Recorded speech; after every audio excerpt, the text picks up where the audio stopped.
Here we go. Right. Welcome to Shooting the Shit episode 136.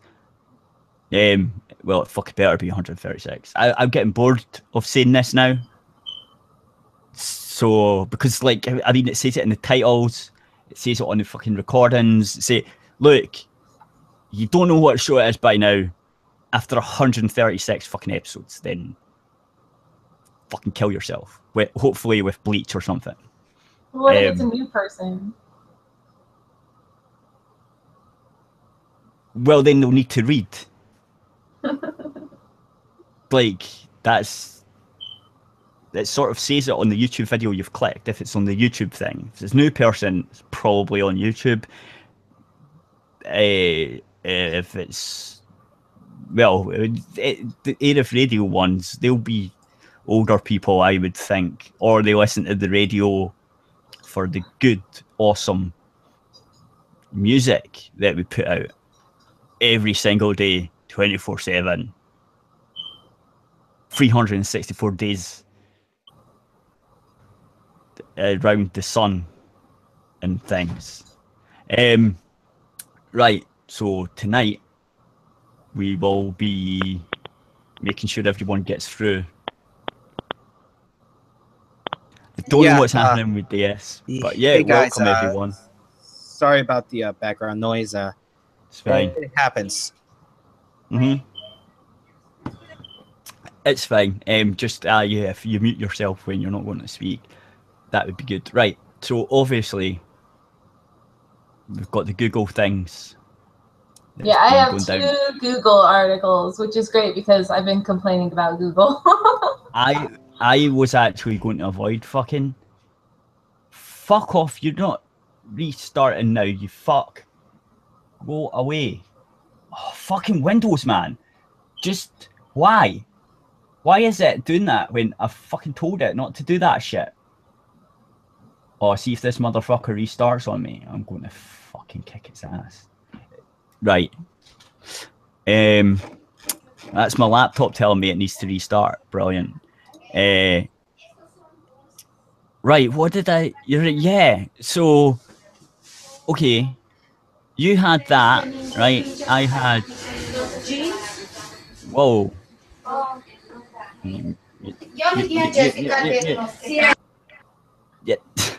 Yeah. Right, so I've got a couple of British things, but we'll see if that works. I did get the other thing that I don't need, so I can delete that one. That one, which I've already got open. Sorry guys, sort of going through stuff to figure it out. Shit. I should actually be doing this when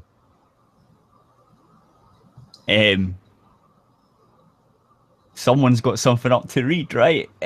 So what article do you want to do? We can start with one of the Google articles, but not the science one because that one's for Deus. So do the other Google article. Right, this one, the Guardian one. Like, bring it up on the thing to share because I can read that one. Yeah, hang on. Again, there you go. That one. Yeah, I thought that would be fun. Fuck off, Guardian. I'm not going to pay you money. You fucking shells. Pieces of shit can die. Right, yeah, there you go. And I'll figure these other things out. Yes. Yeah, I'll go ahead and start reading. So Google cancels staff meeting after Gamergate-style attack on employees. Because we know the boogeyman Gamergate. I just want to say something. Yeah, I think like if they didn't keep bringing Gamergate up, like Gamergate would kind of die off. But every time it's like relevant.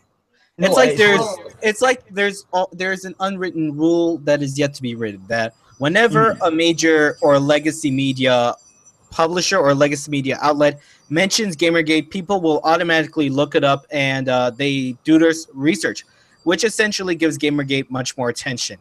It is basically the Streisand effect in action as we speak. So with the champions of free speech, we're essentially already winning the fight by these legacy media outlets raising, what's the word? Awareness. Yes, exactly. Which brings more people into the Gamergate platforms and research what they stand for, and then they could come to their own conclusions. Okay, just a little show here, right? But there is a Gamergate book that came out today from a Gamergate perspective. So I can't remember what it's called. Yes. Hang on. I'll need to. Yes. I've seen it on Twitter. It's in my mentions. It's a guy that I've been following since like the start of Gamergate, pretty much, like for years. And he wrote a book. So there's another one coming as well, but that's not ready yet. Okay.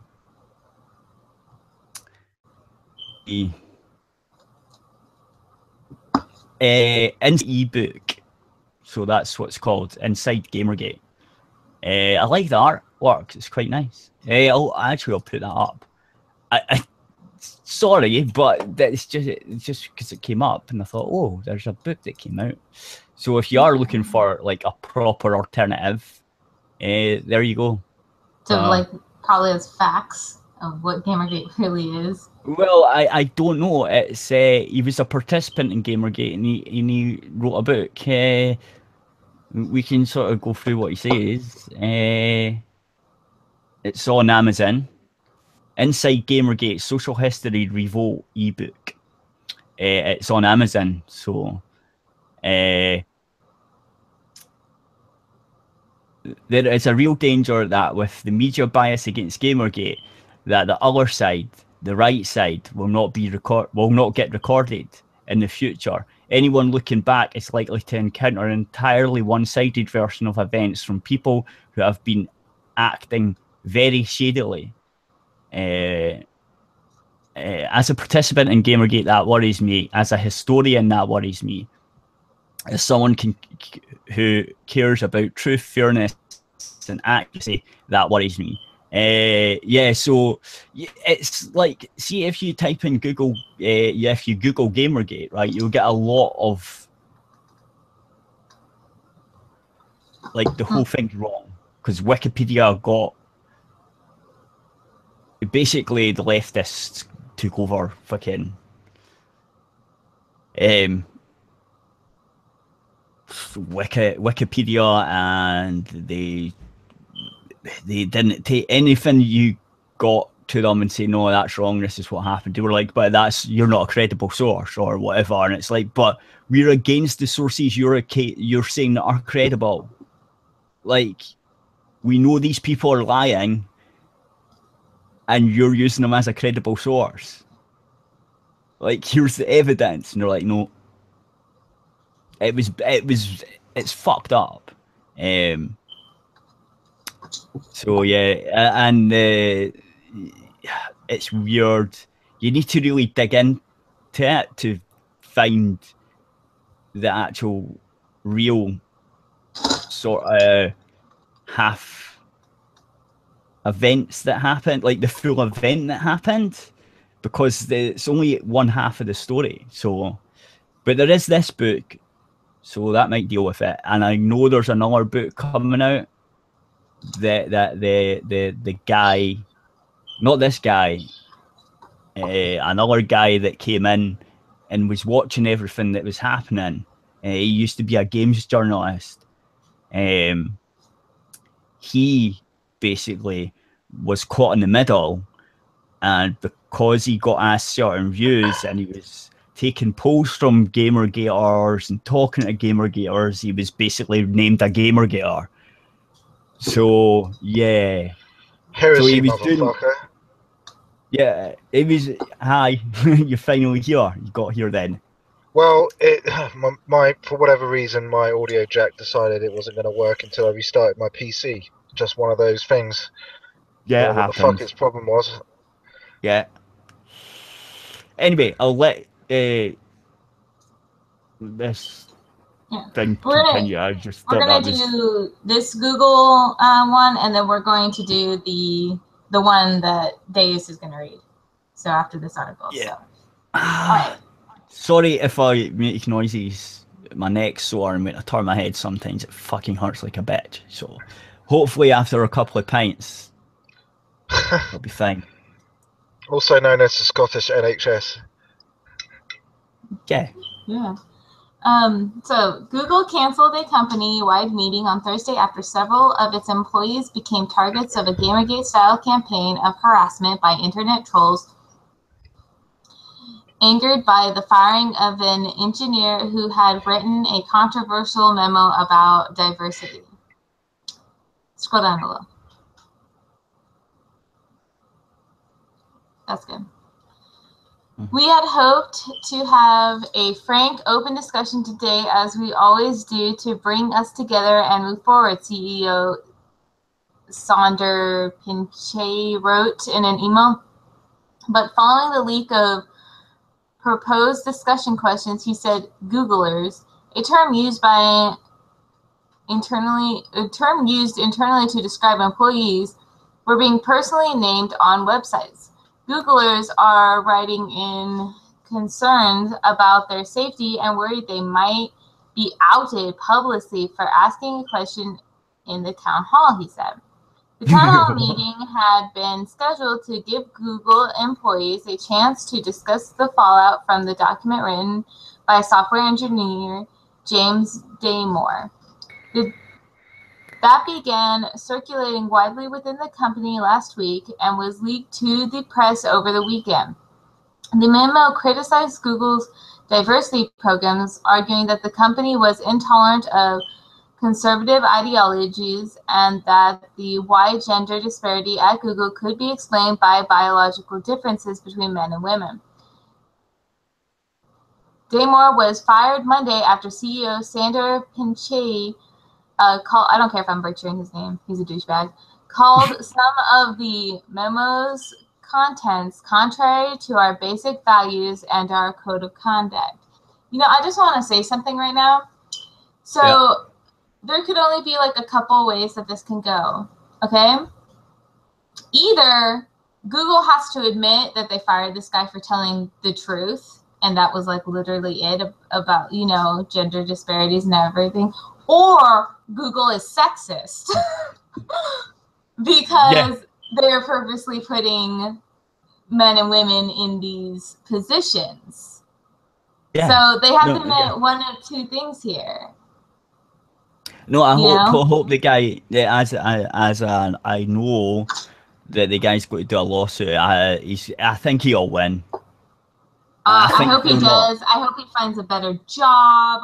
He's already got offers. Nice. Good. Gabby, I said we'll take you on. Yeah, and that basically is actually a good business decision by Gab, because with Twitter essentially censoring unpopular opinions, and with Gab basically making aware of this, they are essentially telling all the Twitter users, hey, we won't censor you. We will welcome your voices. We'll give you guys a platform. And essentially, it's a win for Gab and a loss for Twitter. Mm-hmm. Yeah. It's also a bad loss for Google, because this guy seems to know his shit, to be fair.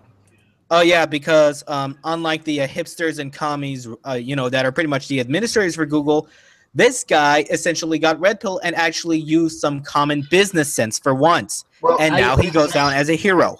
Well, this is the basic problem. You can't ask an engineer to look at your essentially your spec for what you want to achieve and expect them to just ignore the glaring problem. All right, well, the spec says that we should do this, this, and this, but when we do this and this, those things are inevitably going to fight against each other, and therefore the system is going to be fragile. Right, that's basically what you're saying, right? You have two mutually incompatible goals.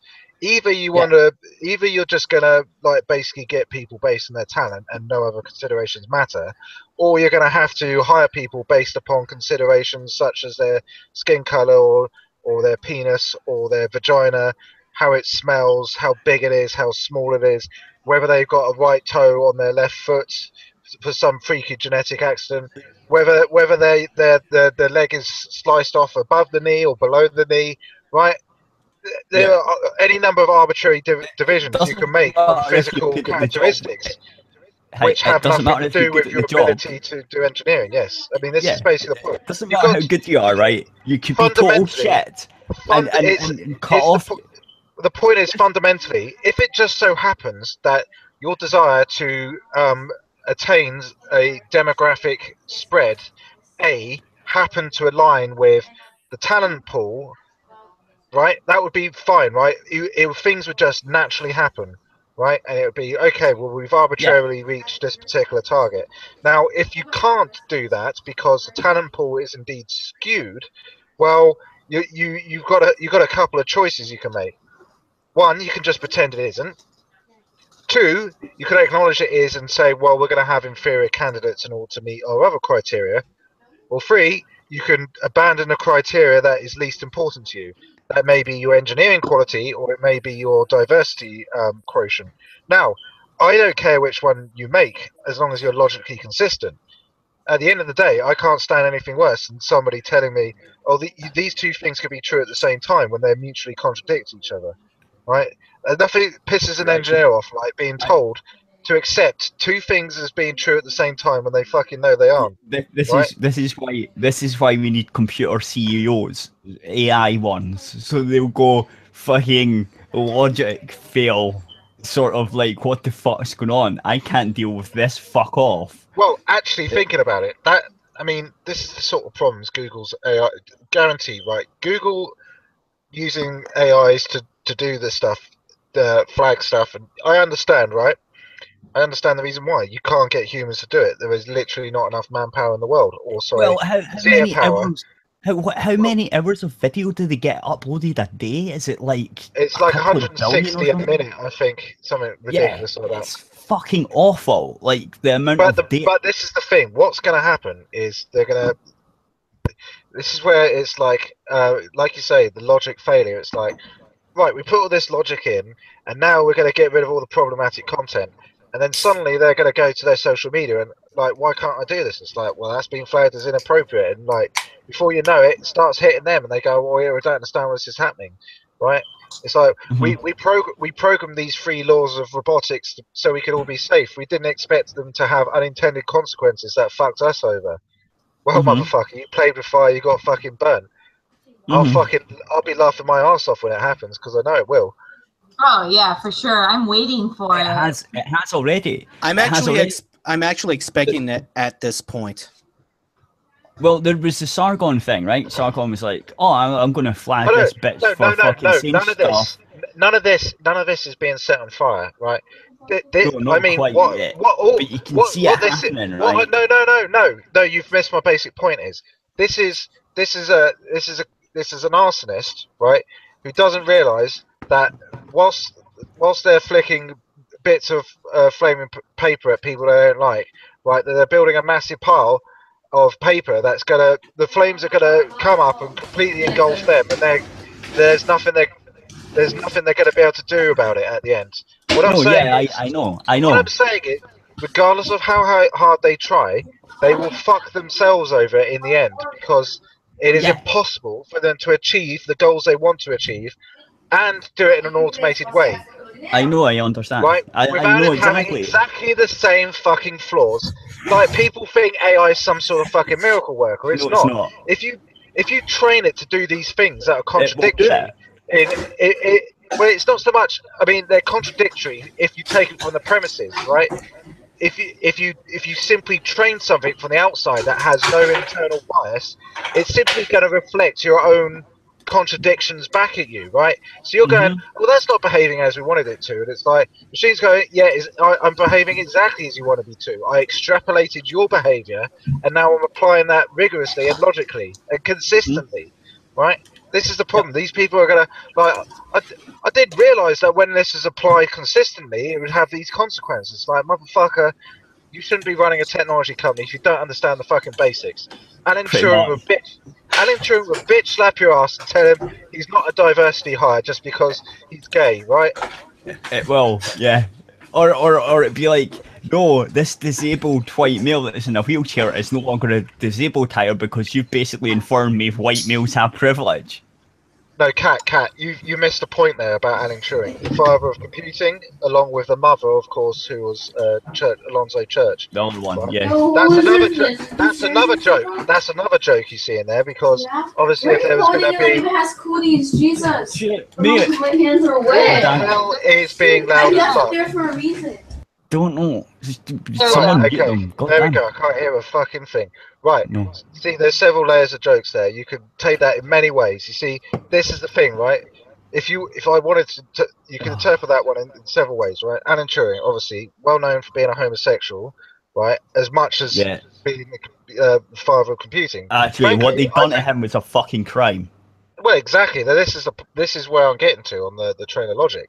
Now, would you today then say, oh, well, the way to correct that crime is to obviously draw attention to the fact he's gay at every fucking opportunity? No. Yeah, yes, Mr. Turing, you've invented these wonderful mathematical foundations of Turing machines, along with your fellow academic, Mr. Alonzo Church. He's got his lambda calculus. This sounds wonderful. I think we can apply this to practical business uses. But primarily, I want you to stand on this podium, talk about how gay you are, and to not actually do anything of any use, because that seems like the best. better. That seems like the best way that we can progress on this stuff. Yeah. Actually, going to anyone that doesn't know, what happened to Turing was they caught him being gay, and the punishment that he got was basically chemically castrated. He had to take these fucking tablets. After that, he fucking hung himself, and they found him basically. Well, they think. Yeah. Well, they think the sort of chemicals might have led, Good job, not man. just psychologically, but chemically might have led him to depression as well. So obviously you've got two factors at work. And in any case, Yeah. Nobody thinks that's right? But you don't correct the mistakes of the past by making new mistakes in entirely the opposite direction, right? That just creates new and horrifying worlds, right? Yeah, you're supposed to learn from history's mistakes, not fucking copy them. Well, some people seem to think the best way to correct a ship is when it is to just so we're capsizing over there. Let's capsize the ship over in that direction. It's like, no, there's a point in the middle where you could have stopped, where the boat was on the ocean, right? Now, the ocean is always going to have its ups and downs, but what you do not do, you can't stop. We have to double down and triple down until the ship fucking collapses. That's how you do it. Pretty much. It's an inability to accept one's mistakes, which is a psychological trait, which is a serious problem that basically everyone has, and you have to be trained out of it, pretty much. It's probably one of the hardest things to accept. Well, it's one of the hardest things most people to accept they're wrong, just to keep face. Like that's a thing that in many cultures, it's like you save face. You can't shut. Well, this is the thing. It's like if I'm ever wrong, then obviously I'll admit it. I don't care.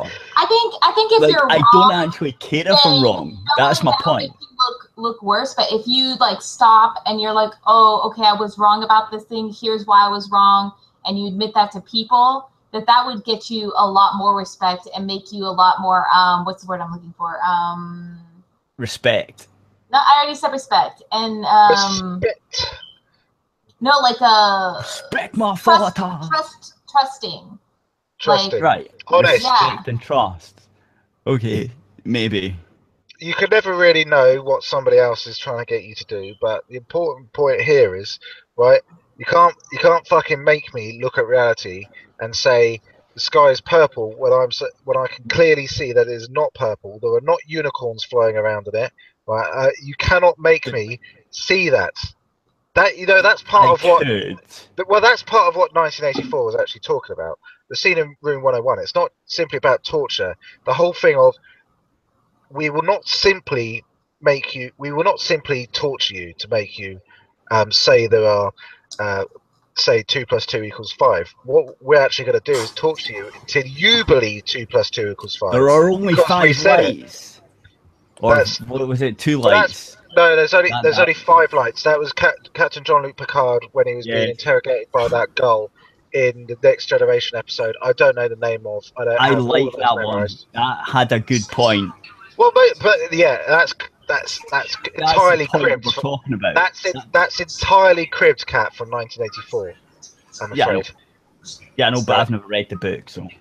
But I have, and I've seen the movie. The movie's good, man. If you can't be bothered to read a book, watch the movie. It's very well acted. It's got John Hurt in it. I can't be bothered reading the book, right? I don't like reading the books. Anyway, I've explained why. Watch the movie, motherfucker.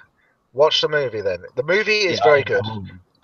The movie is a very good representation of the book. They made it in 1984 on purpose to do it. Nice. They got the Eurythmics on the soundtrack. I don't know if that matters to you at all, but they do. Go and find it at your nearest repository of video somewhere. You can do it later. Anyway. Yes. Moving on. Okay, so get onto this fucking. We need this because this article is fucking huge, and we're already like half an hour. And I wanted to play a fucking thing. Yeah, so, I want to finish this article so then I can go make my food and stuff. I'm kind of tired. Yes. Okay, so the town. I think I read that.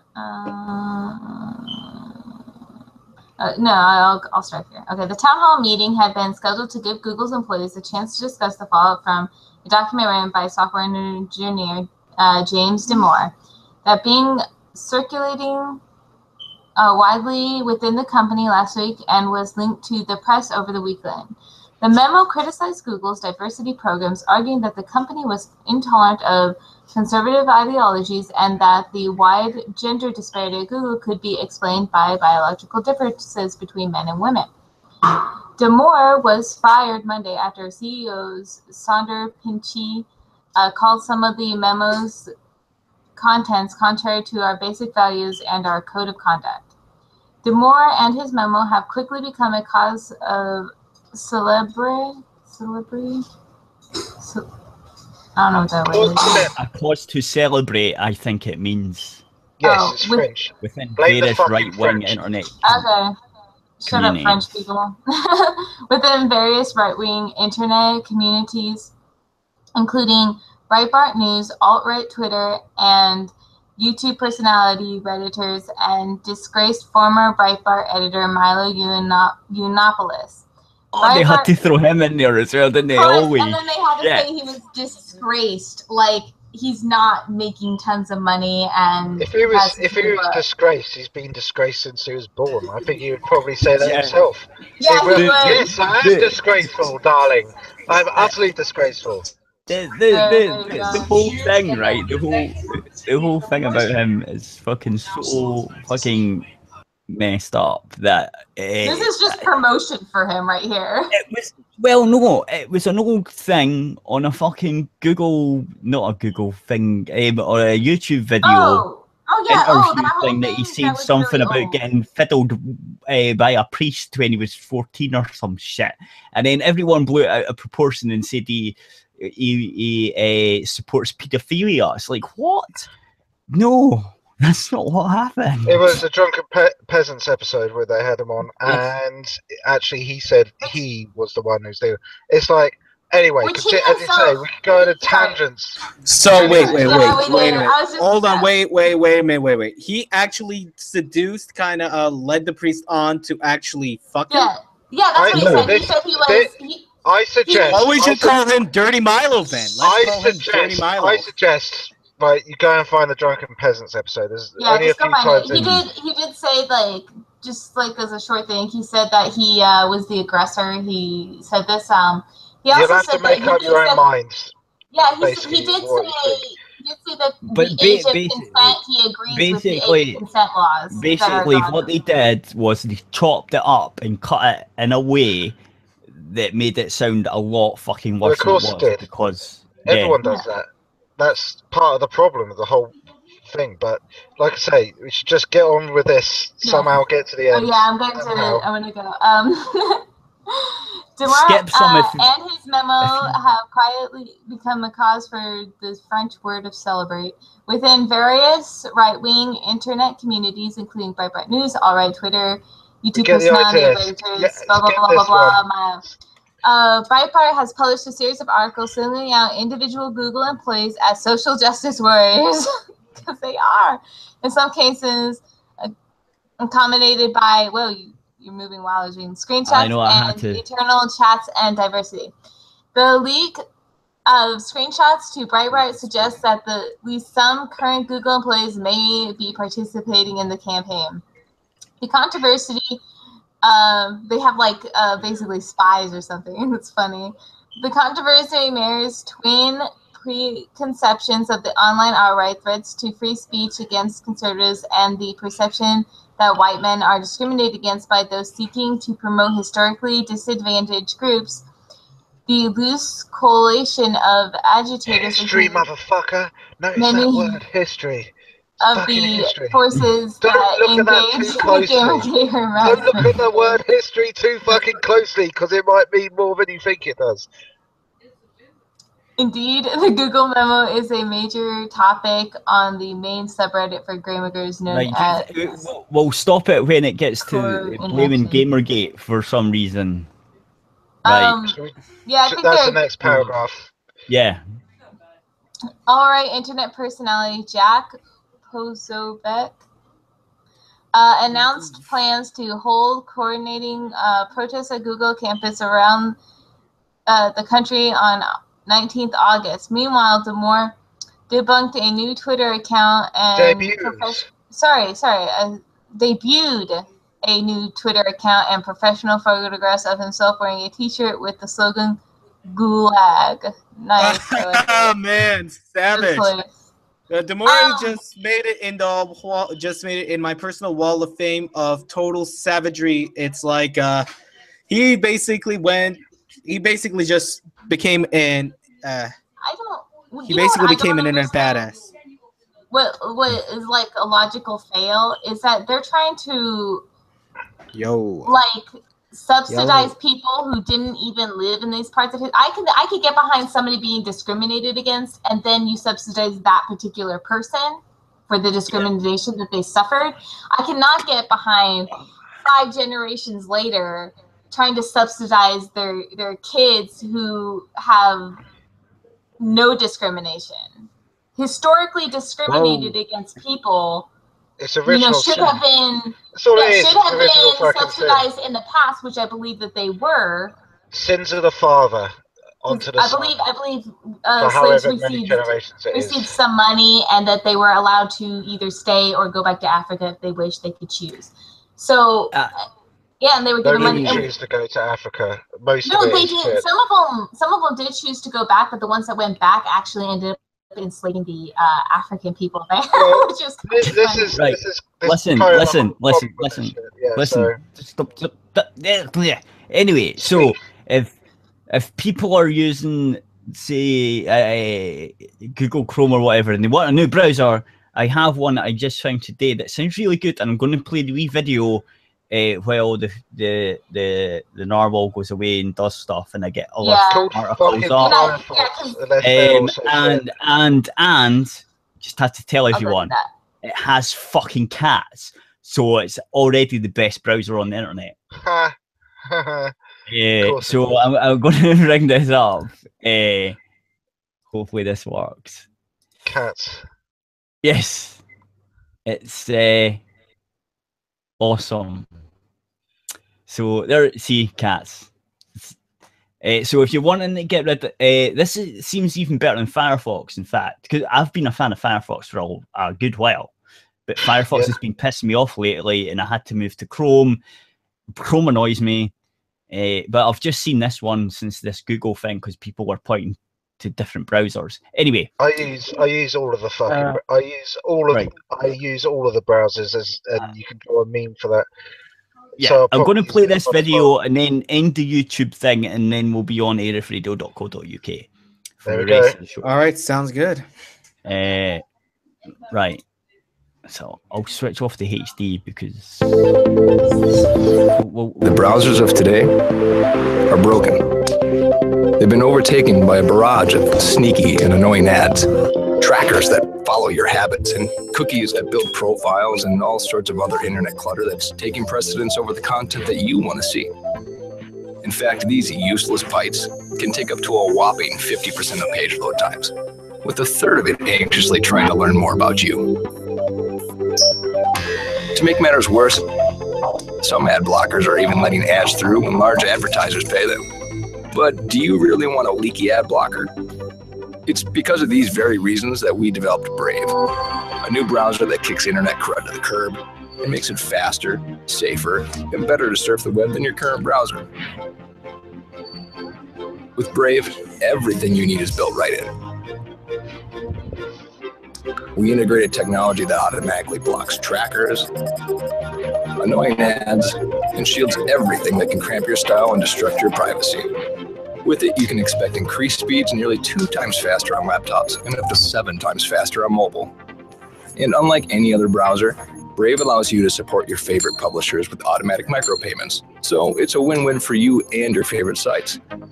To top it all off, Brave is open source because we truly believe it's our web and we need to fix it together. So ask yourself this question: do you want a web browser made for the internet of today? If so, try Brave. It's faster, safer, and ad-free. Yeah, so there you go. I think that's quite a good advert for it. Now, I've not tried it. I downloaded it because I just found out about it just before the show went live, and I'm definitely going to try it. It sounds good. I think I have seen it before, and yeah, basically everything they're saying is correct. That's why basically I have Firefox with no script. I pretty much never let any JavaScript run. It's like when I need to run JavaScript, that's when I open Chrome and then I close it again. So this sounds like a decent choice. If they've got it right, it sounds like they've pretty much got that out the packet. Yeah, and it's open source. So I support open source. Open source is always fucking good. Just that's one of the reasons why I went to Firefox in the first place. Ages ago, I was like, oh, it's quite open, so I quite like that. Anyway, so right, there's the YouTube thing is done. The YouTube thing's done. So anyone that's listening on the thing, go to aerithradio.co.uk on your favorite browser. Which will be Brave from now on. Which will be Brave from now on because it's got cats. In fact, I might even, you know what? I might even make sure that you have to use Brave to actually access aerithradio.co.uk. It might be a thing.